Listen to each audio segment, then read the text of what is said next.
Ladies and gentlemen, welcome to It's Rainmaking Time. This is Kim Greenhouse.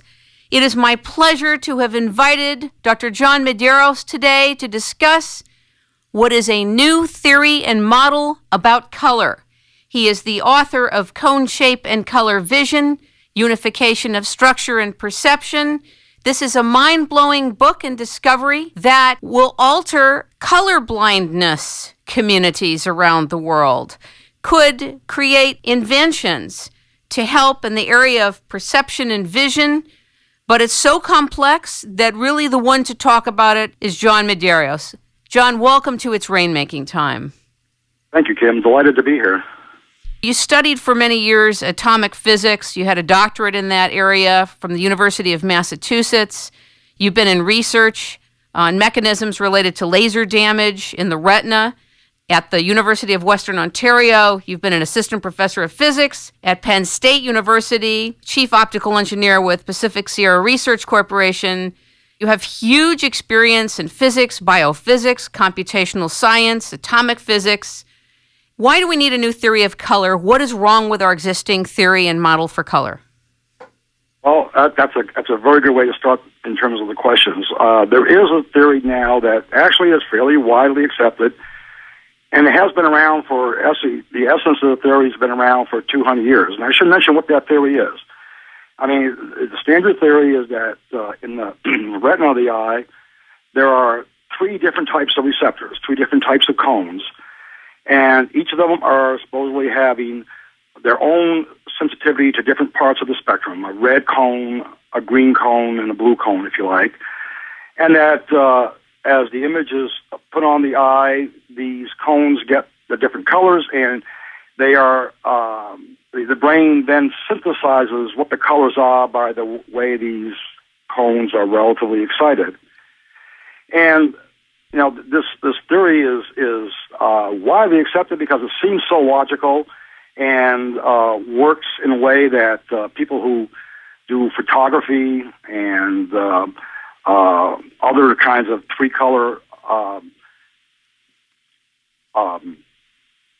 synthesizing of vision, as it happens in your color monitor and in color photography, for example, works, and it seems like it's plausible. The problem is, and we can get into this later, but there's lots of reasons to believe that there are some serious problems with this model, that it actually doesn't work that way. So where I came from was looking at and trying to understand how the eye worked and how we saw color. There's a couple of things that are rather interesting about these receptors that see color. And most folks know that in the retina of the eye, there are two basic types of receptors, what are called rods and cones. And they're very separate. And the rods are designed for being highly sensitive and operating under very dark conditions, and they provide essentially black and white vision and night vision. And the cones only operate in bright light conditions and provide the color vision. Now, they're named rods and cones for a reason, because in fact, their photosensitive part that detects light, is in fact, in case of rods, rod-shaped, in the case of cones, cone-shaped. And no one's ever explained or even gone into the question of why, in fact, are the color receptors cone-shaped? What's the shape have to do with it? And that is, in fact, the essence of what I'm talking about. It goes, in fact, to the shape. And the shape I'm maintaining is not incidental, but, in fact, actually very critical to how they actually function. And we can get into that. If I may, I'll explain a little bit of how this works in terms of the shape. Now, maybe you were going to go there anyway, but can you just establish a frame of reference for those of us who are not educated in this realm about how does light get into the eye, or is that too far of a question off in the distance? No, not at all. I mean, it takes a little visualization. You visualize the eye, and in very general terms, the eye is sort of built like the way people visualize a camera. In the front of the eye is the lens that works to form an image of the outside world on the back of the eye, what's called the retina. And then this retina is a photosensitive layer, and in that retina, there are literally millions of detectors. As I mentioned, these two types, the rods and cones. And the light shines on the retina and enters these receptors. And in terms of the cones, the way to visualize them, in terms of what I'm talking about in terms of this model, you have to visualize that the light enters those cones sort of from the wide end in. They're like light is going into, if you like, a funnel. Okay. And that's the key concept. It turns out that the size of these funnels are very, very small. It uses optical fiber effects, essentially, to get in there. And it turns out that, in fact, the size of these cones is actually barely bigger than the size of the wavelength of light itself. That is, light is guided in there and just barely fits in. And that's the key part. That you got to think now about the spectrum of light, the rainbow of colors that we see, that there's different size to light. There's, as you go from the long wavelength end of red to the short wavelength end of blue, white light is a mixture of all of these wavelengths. And if you visualize them entering the cone, what happens is that the cones of our eyes are exactly the right shape and size that as the light enters, as say, for example, if you visualize white light entering the cone, red light, which has the longest wavelength, barely fits in, and it doesn't go very far until, in fact, is shunted out. It actually leaks out the side.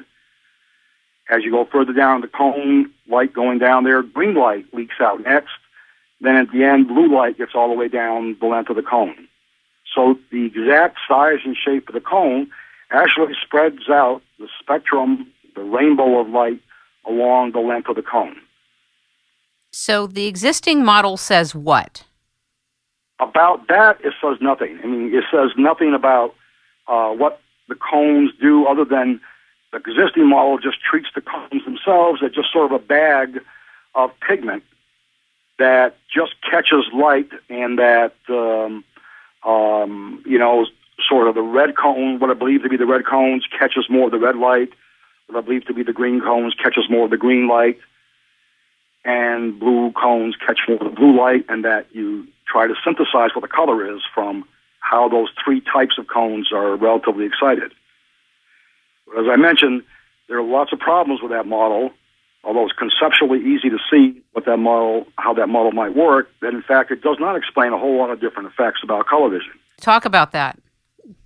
Well, there are a number of effects. If one goes into color vision, there's a whole host of different effects that have been discovered over the years that you have to try to explain. I can mention some of them, but I would like to actually talk about one particular experiment that was done, in fact, over 90 years ago by a guy by the name of Herbert E. Ives, a famous optical physicist back in 1917, did a very simple experiment where he looked at how the eye, in fact, sees yellow light.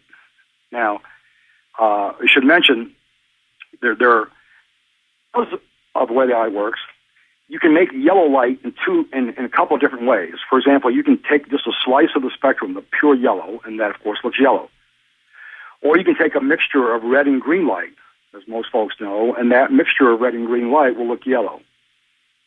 Now, these are called metamers, similar-looking colors made by different parts of the spectrum. So these two yellows look the same. And if you look at them just sitting out there statically, they look the same. And the trick now is, what he did was he actually had a person looking straight ahead and moved a slit of yellow light across the field of view while you're looking straight ahead. So you see the slit of yellow light moving across. Now, if you look at the